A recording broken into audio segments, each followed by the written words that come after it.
Half-arch canopy installation at Ayton Mount Bowling Club. The Ayton Mount Bowling Club sought to transcend the unpredictable British weather by providing its members with an all-year-round outdoor space.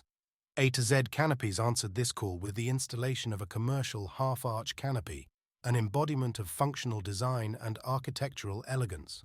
Installation overview. The half-arch was strategically placed to cover the seating area, providing a sheltered haven for both active bowlers and spectators.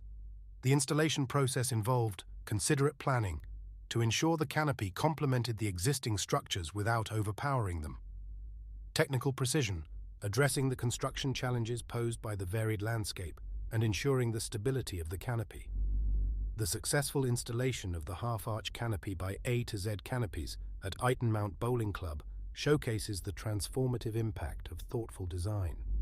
This project not only delivered a practical solution to a common problem, but also reinforced the spirit of community and social engagement within the club.